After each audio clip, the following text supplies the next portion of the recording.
Good morning. God bless the faithful and the obedient. This is Sister Liberty, and I am back with another message for you. So, previously, we discussed how vital and how important it is to not maneuver our way throughout life. So, this came to my mind yesterday. So, let's say that there is a problem wrong with your car and you take it to a mechanic. None of us would like to find out that we took this car to this mechanic, and instead of him actually addressing the problem and fixing the problem, that he did a quick fix that led, or that's going to ultimately lead to something else going wrong, more problems and more things. We would all like to know that if I'm taking this to the dealership or to the mechanic, that they are dealing with the issue, they are dealing with the problem. But many people are living their lives that same way, to where they're not actually uncovering and addressing the real issue or the real matter, but they are learning from their society, because our society is communicating to us. We are learning to quick fix and, cover up our problems and cover up our issues. And that's not the will of God for our lives, because God desires that we become like him. And so in order to become like him, we have to obey him. And so that is what God is doing with the sons of God. He is making us like him. So we are becoming, every single day we are becoming, and I am understanding that more and more, that what I go through, what I face, that's put there to make me stronger. Like, that's exercise equipment. That is exercise equipment. So you see me, and you may see me every day. I don't know how often you check in and you see Sister Liberty, but what I do want to let you know is, please don't get used to me. Don't get used to me, because I am becoming daily. God is changing me daily. I am not who I was yesterday, and tomorrow I will not be who I will be tomorrow, who I am today. I don't know if I said that correctly. Yes. Who I am today is not who I was yesterday, and who I will be tomorrow is not who I am today, because God is changing me. He is changing the sons of God. I am becoming, he is making me. So don't get used to me. Do not get used to me, because I'm not going to be tomorrow who I am today. Who I am right now is not who I'm going to be tomorrow. So it's very important that we understand why we are in a war, that we understand the purpose behind it. There is purpose. There is purpose. There is war. There is purpose for the war. There's a reason why the Lord allows us to experience many different things, such as opposition, such as adversity. And it can seem as though these things are a force that's pushing us back. We can feel as though, man, God, you must be trying to break me. You're trying to break me, Lord. What is it? What are you trying to do? And the Lord is like, I'm not trying to break you. I'm trying to make you. I'm trying to mold you. I don't know if you've ever played with clay. I don't even know if it's safe to say that, because clay is one of those things that you don't necessarily want to play with. You want to use it with purpose. And so I don't know if I want to say that, but I don't know if you've ever worked with clay. I guess I could say it that way.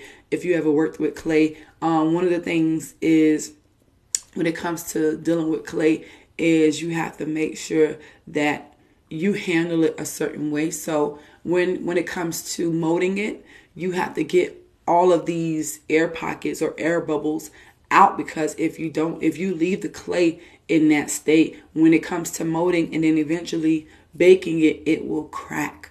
It will crack, and the whole thing will be ruined. Pretty much the whole thing will be destroyed. And so when it comes with clay, you have to mold it a certain way. And I think if I remember correctly, so I only did clay one time, and believe it or not, that was like in the first grade or kindergarten. I don't know. I remember making a vase or a little teacup or something like that we made, but it's been that long. So I don't remember the fullness of it, but what I do know is that when it comes to clay, you do have to mold it over and over and over again until it reaches a certain state to where it can now be formed. And so God has to do that with the sons of God. And so sometimes it can feel as though God is breaking you, but really God is making you. God is making you into something beautiful. God is making you into something great. And so it takes for you to have to undergo pressure sometimes, because you're like that diamond. You're like that diamond that has to undergo a process. So it's true that when a person finds a diamond, or when they come across a diamond, it's not all pretty, pretty and sparkling and just bedazzled as we see it in the state when we buy a piece of jewelry, or, when we go out and buy something with diamonds in it. Like, that diamond is not like this when it's found in its, its natural state. I heard that diamonds are very unattractive when you find it. And so the diamond has to go through a process. It has to go through a refinement process. So that means that the diamond has to go through the fire. God is doing that same thing with the sons of God. The sons of God, we've come from a lifestyle of darkness. We've come from a lifestyle of brokenness. And a lot of that we've taken on. And so most have greater layers than others, meaning this person may have been in the world a lot longer. So there's a lot more that this person has to get off. And so as we come into the body of Christ and we are now made sons, we have to get that off of us. There are layers that the Lord is still peeling off, still taking off, that the world has put on, because when you are in the world, it doesn't just leave surface level marks. It goes deep. It goes deep into the heart. It goes deep into the mindset. So that has to come off. And in order to get that off, that takes pressure. It's like that deep stain that's on like the car, or that's on the sidewalk, or that's on a building. That's going to take what they call pressure cleaning. Oh no, that's not going to just come off with a little scrub and a little wiping. No, that's going to take a little bit more pressure, a little bit more force, a little bit more aggression. And so what they do most of the times when you see them washing a building, or you see them washing a car, or you see them washing like a pavement or a driveway, they have to pressure clean it. They have to pressure clean it. Why? Because this takes pressure. This takes something with a little bit more force, because that stain, that gum that's on there, it's deep in it. It's deep in it. It's almost woven. I don't know if I'm saying it right. Woven in it. I don't know if I'm saying it right, guys. Woven. I think it's woven. Woven in it, meaning it's deeply engrafted in it. It's knitted in there. And so it takes some strong force to get that out. That's how God has to do with us, the sons of God, because there's still layers of sin that we've taken on. We still have worldly mindsets that the Lord is trying to take off and remove off. And in order to make us like He is, we have to undergo pressure. We have to go through the fire. And so many times we are facing things in this life, and we have to understand that God is not trying to break you. God is not against you, because sometimes it can feel as though, man, God, you must be against me because I'm going through something that I may feel is just so hard to come out of, or so hard to overcome. And the Lord is like, first of all, I've already equipped you. If the Lord is taking you through a season of refinement, if the Lord is taking you through a season where He's trying to give you more faith, where He's trying to teach you how to trust in Him more, then you need to understand that He is making you, and that it's for your own good. And that if He's putting you in this situation or this circumstance, it's because He's already equipped you. He already knows that He's put in you what it takes to get through this. No, I've already equipped you. I've already given you the necessary tools and the weapons to get through this. So if I'm taking you through it, it's because I've prepared you, and maybe you did not know. And what I'm learning as well is what I'm going through now is preparing me for something greater. You have to understand that what you are going through now is preparing you for something greater up ahead. And so if I can get through this, if I can overcome this, then I'm already prepared for what I'm going to face in the future. If I can get through this now, if I am one who I throw in that white towel, I'll raise that red flag, I'm willing to easily give up, then I'm not even qualified to go to the next level. I'm not even equipped or in position to go to the next level. So I may not even be aware that there is another level because I dropped out at this level.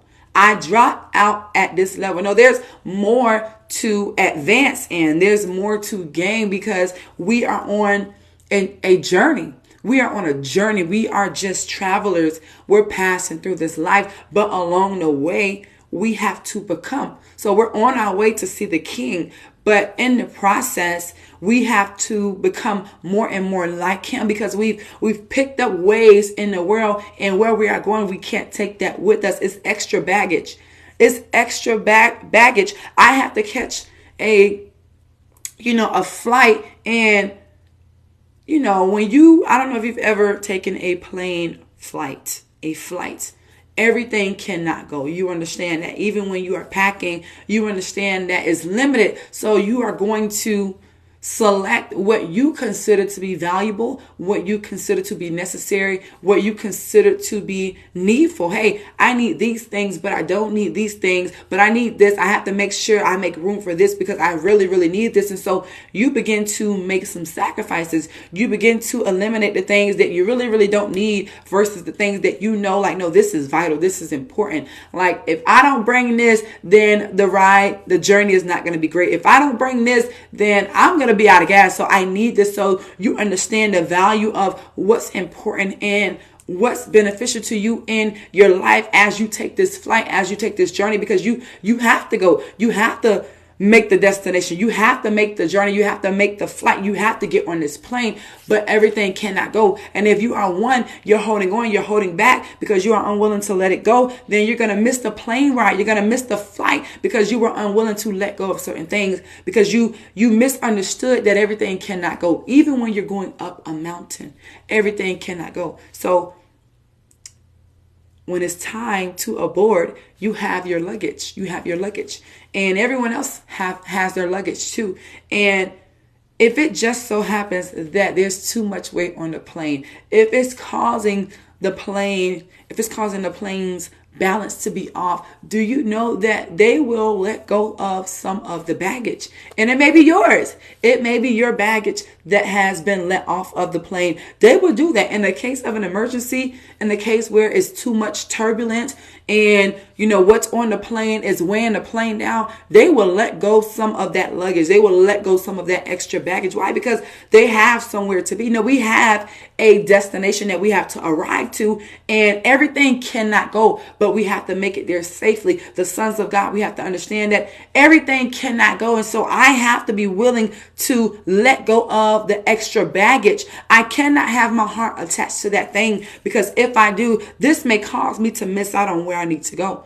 I have somewhere to be. The sons of God, we have somewhere to go. And so in the process, in the going, there are things that we have to learn to overcome. It's like exercise equipment. Yeah, there's going to be hurdles along the way.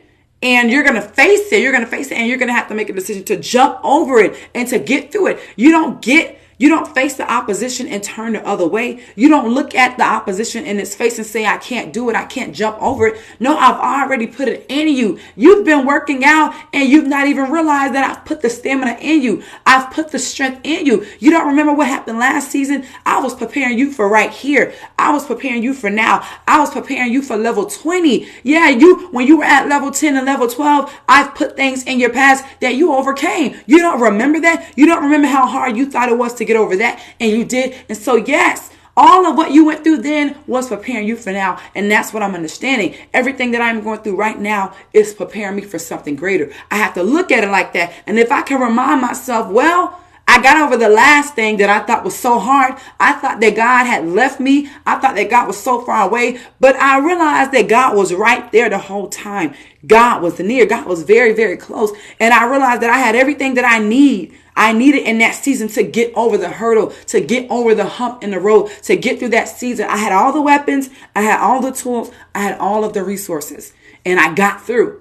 I persevered. I prevailed. I got through because he gave me everything that I needed. And so I had to understand that, wow, God is actually trying to make me. In order for you to be refined, you have to go through the fire. You cannot just come out and shine without going through the fire. It's a process. The diamond has to go through the process. If this diamond wants to shine, if this diamond wants to be one that can be shown off, it has to go through the fire. It can't just come out of the earth, come out of the soil and be presented. No, you're going to reject that thing. God is going to reject it. If it doesn't look like him, if it doesn't look like fire, he's going to reject it. So this diamond, it has to be refined. It has to go through the heat. It has to undergo the pressure. The diamond has to undergo the pressure. The sons of God, we would like to live a lifestyle where we don't face opposition and adversity. Most people leave the faith because they are unaware of the God that they're dealing with. You don't know that you are becoming. You don't know that God is trying to actually make you and not break you. No, I'm trying to make you. And so in order to do that, you must know that you're going to face some things. Jesus tells us this in, I believe, John 16. He says, in the world, you shall have tribulation. What is tribulation? Tribulation is hardship. Tribulation is suffering in this life. Tribulation is hard circumstances to where it seems like everything is falling apart in your life. Now, if you are in sin, if you are in the will of God, Solomon tells us that in the day of adversity, consider. So consider whether or not you are actually being tried in the fire, meaning the Lord is using these circumstances as exercise equipment in your life, or evaluate whether or not you're out of the will. Evaluate whether or not you are in sin. Because you might be out of the will of God. You need to know if you are. You need to know whether or not God is pleased with your decisions. But Jesus tells us this in John 16. So he encourages us throughout John 16. And then in John 17, he prays for us. He prays for us because he already knows our nature. He already knows that we are weak. We are weak on our own. We are weak outside of him. That's why when we lean on him for our strength, for our joy, for our help, when we lean on him for those things, then he gives it to us. Yeah, the joy of the Lord is my strength. Yeah, my help comes from the Lord. I need to know that he's my strength. He's my portion. If I lean on his understanding, then he's going to direct my path. He's going to guide me. He's going to order my steps. But I need to know that I'm in the potter's hand. I need to know that I am not my own. I am not making me. I'm not making me. He's making me. I am becoming. So Jesus says this in John 16, verse 33. These things have I spoken unto you, that in me you might have peace. In the world you shall have tribulation, but be of good cheer. I have already overcome the world, or I have overcome the world, which he already has overcome the world. When I put that in that verse, he has already overcome the world. I'm thinking about a song. But listen, you are not making you. You are not in control of what your process looks like.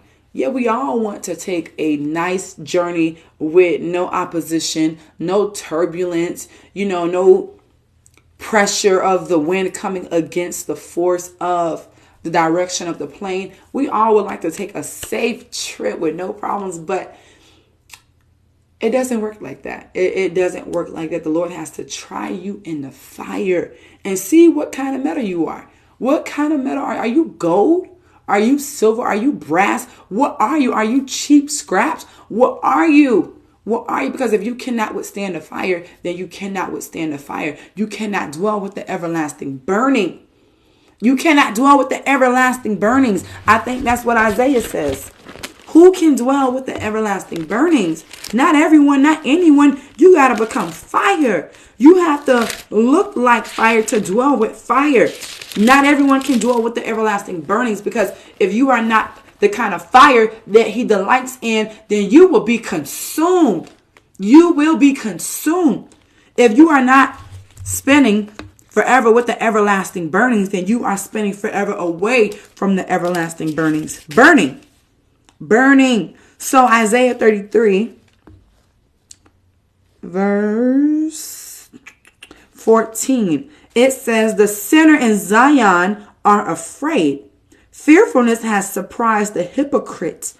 Who among us shall dwell with the devouring fire? He's a devouring fire. There is another passage that says our God is a consuming fire, meaning he changes whatever is in his path. He changes, or whatever comes into his path changes. That word devour, that means to consume, to take up. Who can dwell with the devouring? This devourer, it destroys. It destroys, it consumes, it overtakes. Who among us shall dwell with the everlasting burnings? He's an everlasting burning. That's what he's trying to make you.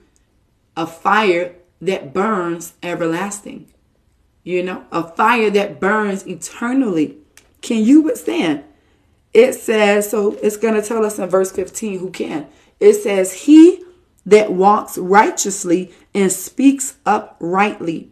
He that despises the gain of oppressions, that shakes his hand from holding of bribes, that stops his ears from hearing of blood, and shuts his eyes from seeing evil.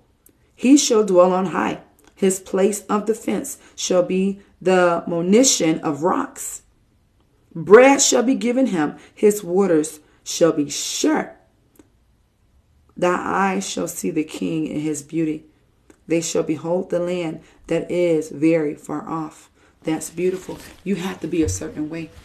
And in order to be a certain way, you have to be made. It almost makes me think about, certain industries will strip a person from their identity and give them a new identity. That's happening in the Hollywood world. You don't know that. But you know that that's true because you can see what they call a movie star. You can see them as a young child, innocent, pure beauty.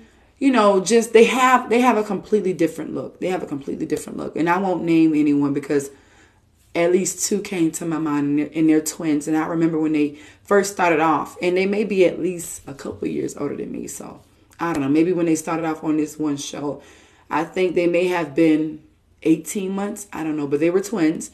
And, they started off just so pure and so innocent. But then over time, you slowly saw how Hollywood was remaking them, and not just them, but so many others that we can think about who have started off in a pure state and who they were at the beginning. There's this person who had a lot going for themselves.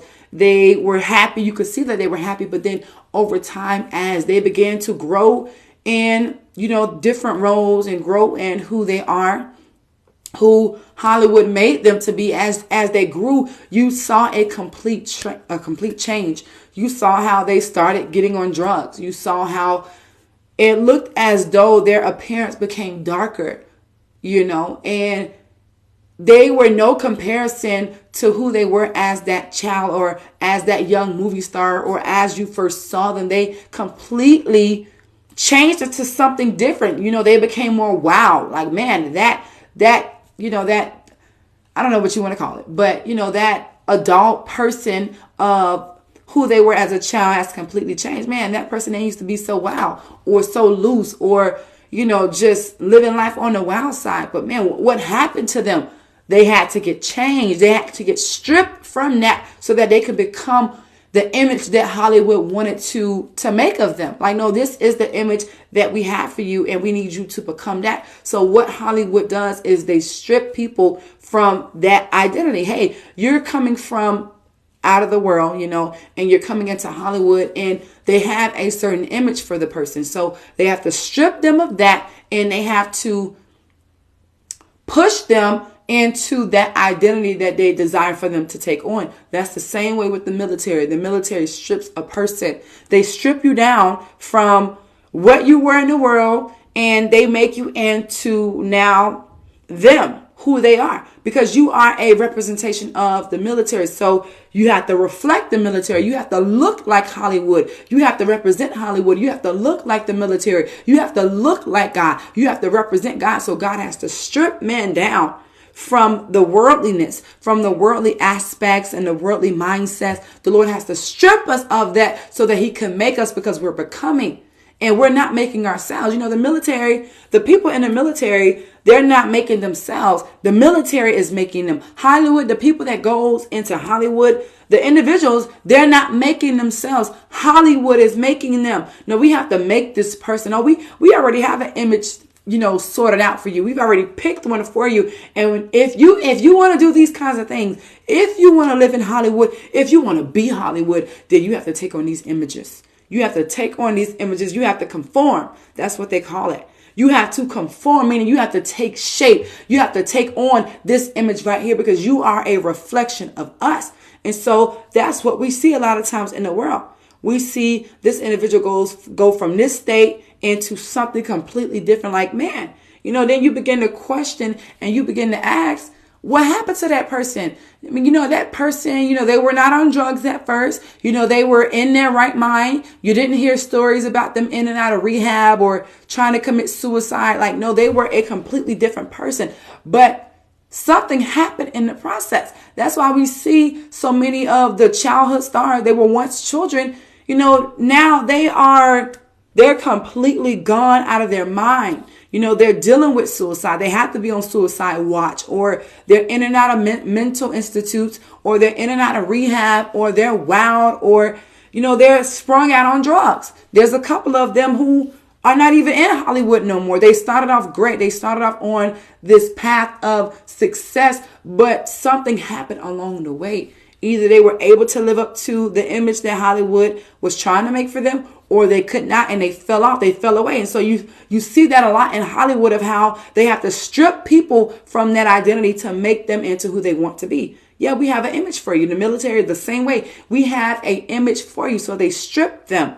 They strip them. They take them through what they call, what is it called? Boot camp. Boot camp. They have to put them in boot camp. Yeah, we have to strip you down. So they have to yell at them, and they have to, be aggressive with them, and they have to be told when to speak and when not to speak. Yeah, they have to strip them so that they can conform them into the image that they want for them. Why? Because you represent the U.S. military now. So all of that you came in with, that has to come off of you. So they have to make them into something else. They have to make them into something else. And you know that they're doing that because when most of them come out of the military, let's say that this person has been in the military for 20, 40 years. When they come out of that, because they've been conformed to that structure, many of them have a hard time trying to convert back to a civilian lifestyle. It's very hard for them. Even people that come out of Hollywood, it's very hard for them to try to live a normal life, to try to live as a civilian because of what they had become.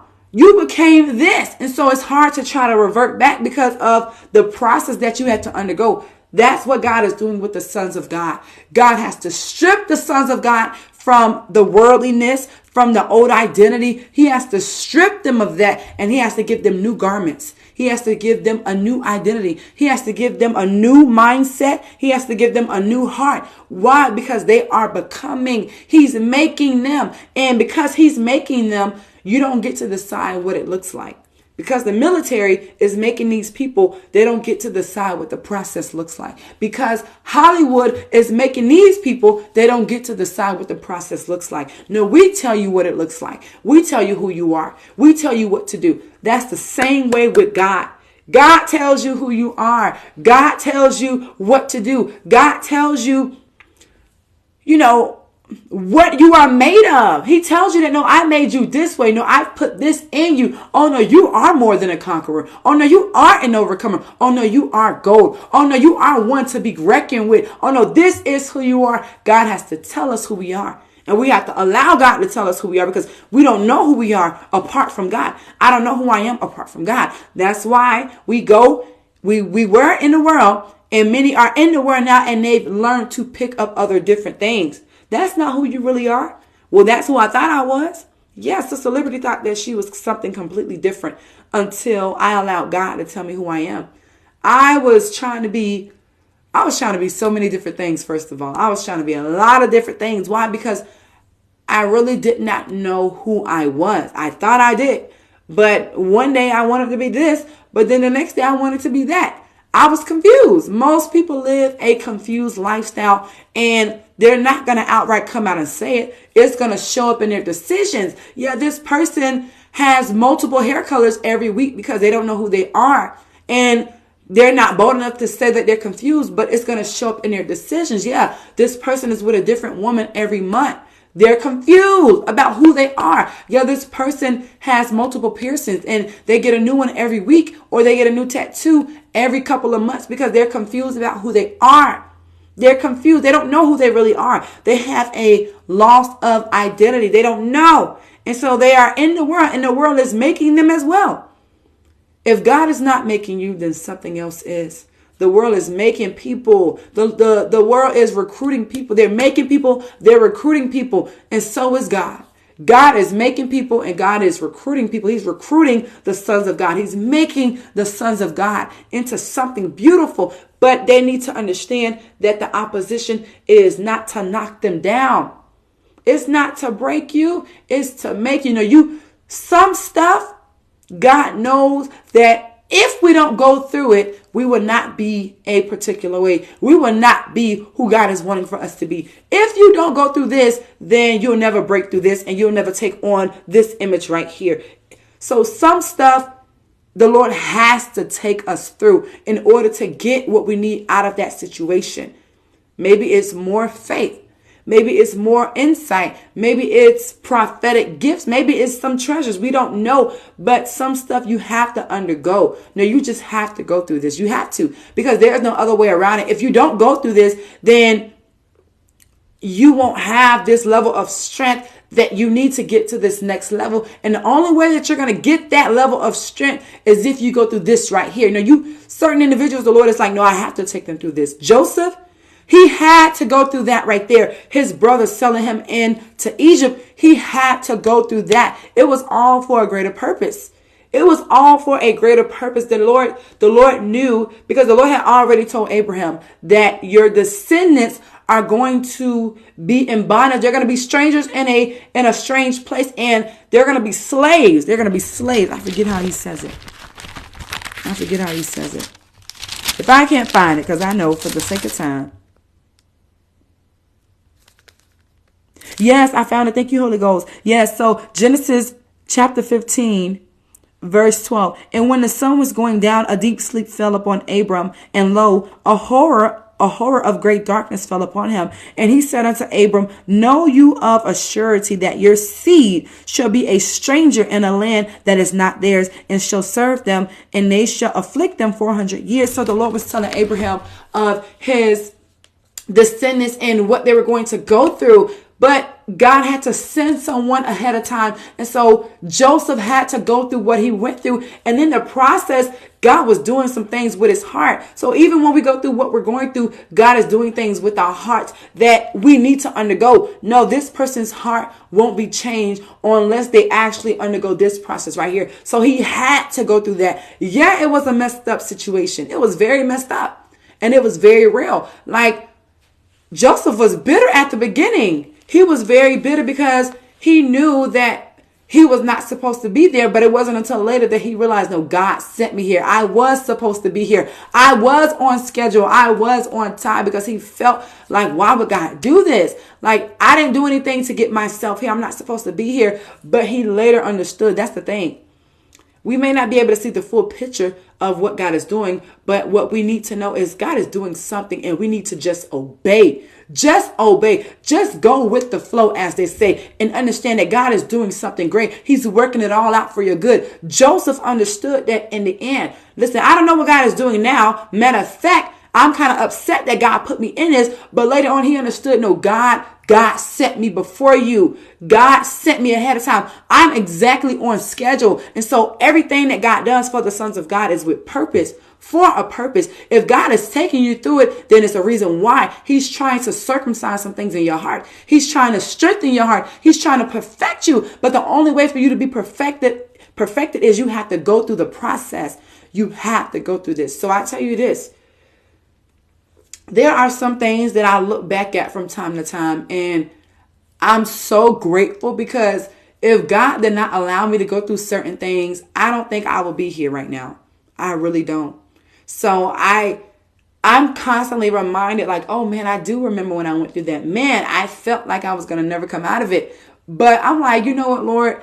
I'm glad you took me through that because it made me stronger. It made me stronger, and it made me understand the love of God and his love for me, because although in those moments I may have felt alone, like we don't know how often Joseph may have felt alone and that he was by himself. But when you look at the full picture, when the assignment is just about complete, then you realize that, man, God was there all alone. God was there in Joseph, or God was there with Joseph. And we know that because it said that he had so much favor that Potiphar brought him in and gave him, authority over all his stuff. Potiphar didn't know anything. He didn't even know what was going to be set before him, because he gave all of that control into Joseph's hands. So we know that Joseph had favor with God. We know that God was with him.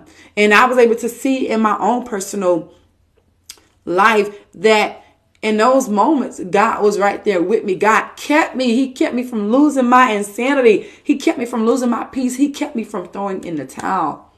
He kept me from giving up. He kept me. It was only God. It was only God. So I am grateful for the different things that God has taken me through. Now, would I do it all over again? If it's going to make me go, yes. Yes. In those moments, was it hard? Yes, it was very hard. Did I shed some tears? Yes. But I made sure that I leaned on the rock. I fell on the rock, meaning I made sure that I constantly went before the Lord to ask for strength, to ask for help, whatever it is that I needed in those moments. I made sure that I went to God for those things. I didn't go to any other source. I didn't have a plan B, C, D, and E. No, I stood by God's side, because I knew that he's my only help. Like, he's my only strength. I knew that, but I'm grateful. I'm grateful for all that the Lord has taken me through, because it made me who I am today. It made me stronger, and it made me more zealous for the Lord, more focused. It gave me greater access, and that's what it is. God wants to give the sons of God more. He wants to give us more access, more prophetic giftings, more insight, more understanding, more wisdom. I received a lot more wisdom as well. And I'm so grateful. I really am, because I love where I am right now in my walk of faith. I love where I am, and I do look forward to more. And I really am understanding who I am, whose I am, and what I am. I am having the confidence to be who it is that God has called me to be, who God is making me to be, because I am not my own. I belong to the potter. I belong to the potter. Like, I am his handiwork. I am just the clay. He's the potter. I belong to him. He's making me, and guess what? He knows what he is doing. God knows what he is doing. So let him work. Let God be God in your life. Let God do what he does the best. And that's reign. That's be God. Yes, let God be. Let God be God in your life, and get out of the way. Get out of the way, because you are not making you. Get out of the way. And yes, who you are right now is not who you're going to be tomorrow and the day after that, because you are ever being changed. Yeah, don't get used to this. Don't get used to me, because I'm not going to be this person tomorrow, because he's making me. He's making me, and I don't know what the end is going to look like, but I know it's going to be glorious. I know it's going to be beautiful, because that's what diamonds look like when they come out of the fire. They look beautiful. They look attractive. And that's what he's doing with me. He's making me attractive to himself. I need to be attractive to God. So whatever it takes, Lord, let your will be done. Whatever you have to do, Lord, just don't kill me, Jesus. Don't kill me, Lord. Don't kill me. But yes, Lord, make me, Lord Jesus. Make me. Let your will be done. Make me, and help me to love the process. Help me to embrace the process. Help me to enjoy the process. We don't want to be like the children of Israel, going through the process, and they're complaining and they're murmuring and not understanding that God is trying to make you. He has to break into your heart to make your heart what it needs to be, because you've taken so much on from Egypt. You can't go into the promised land with that heart. You cannot go into the promised land with that kind of heart. Oh no, I got to give you a new heart. I have to give you a new heart. I have to give you a clean heart. So he takes them through some things. He takes them through a season of the wilderness. I don't want to go through a season of the wilderness. Yeah, but how else are you going to be made? How else can the military make you? You know, they say Army made. I don't know, maybe Marine made. I don't know. Don't be offended with me if I'm getting the different divisions mixed up. I don't know. But I think it's Army made. I don't know. But you have to be made. They have to make you like one of them. Hey, in order for you to be with us, we have to make you like one of us. We have to strip you of everything that you know, and we have to teach you what we know in order for you to become. That's what God is doing with the sons of God. He has to strip us from everything that we know to become like who he is, because we have to be attractive to him. God has to be able to identify us as his own. Yeah, that's a part of me. Yeah. He says, would a mother forget her suckling child? She might forget, but he says, I won't forget.